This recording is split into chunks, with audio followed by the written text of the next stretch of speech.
Enemy territory. So this comment is in response to my video celebrating the launch of LGB International, a new organization for gay, lesbian and bisexual people who do not feel part of the LGBTXYZ. And my comment section is quite touching because it shows that we have almost universal support from people of all walks, including straight conservative people who have nothing but love for us, despite all of the efforts of the woke left over the last 10 years to convince us that we are hated by them. And I find it really interesting that you can look at the same set of comments and decide that you're in enemy territory, because there are no enemies here. But the fact that you feel that we're enemies shows why so many members of the LGB wanted to separate from the TQ+. We're just so tired of identity wars.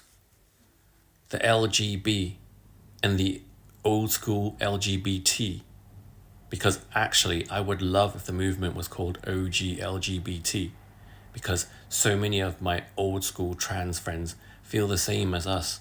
But the reason so many gay, lesbian and bisexual people want this separation from the TQ+ is to recognize that our sexuality is nothing more than who we choose to love. It's not our identity. It's not a political ideology. The 2S LGBTQIA+, as it's now called, because they keep adding more letters to it and even numbers, is a far-left organization that comes with a set of political beliefs. But our sexuality is not a political matter. Again, it's nothing more than who we choose to love. And just because we are same-sex attracted, it doesn't mean that we have any more connection to gender ideology than heterosexual people do.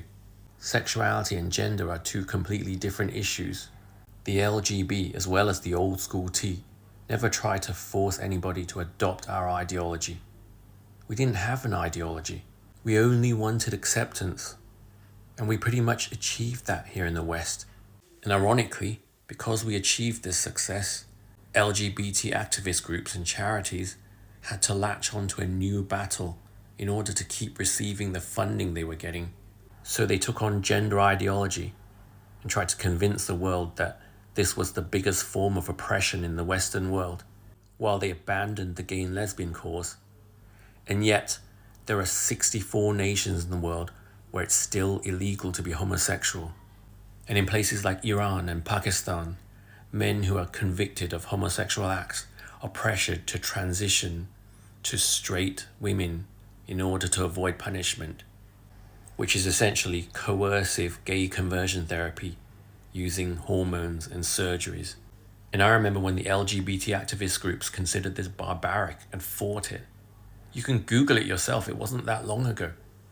And now those same resources are being used to convert confused gay and lesbian youth in the West to trans people.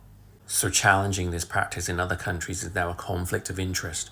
And now we're actually funding gender ideology education in third world countries instead of fighting the criminalization of homosexuality. So the LGBTQ+ basically co-opted all of us old school LGBs into this new movement without our consent, used us for numbers, and completely abandoned us, and in many cases turned against us in order to focus on gender ideology. And on top of that, after gaining our hard-won acceptance, we are now hated by people who think that we are responsible for this agenda. And our silence certainly makes it seem that way, because those of us who dared to speak up about it got destroyed. We were called traitors to the LGBT, and I got swamped with hate when I started talking about this issue. But I will never back down, because we have a right to hold our own views. Nobody should allow their opinions to be dictated to them on the basis of their identity. No child should be made to feel there's something wrong with them because they don't conform to gender stereotypes. And no parents should be coerced into submitting their children for medical treatments on the basis of their identity. But if you choose to identify as the opposite sex or as non-binary, that's up to you. And you have my blessing. Everybody deserves to be loved and accepted however they choose to express their identity. But leave kids alone. It's as simple as that. So those of us wanting to separate from the TQ+, have nothing against anybody in the alphabet. We want you to have the freedom and the love and the acceptance that you deserve.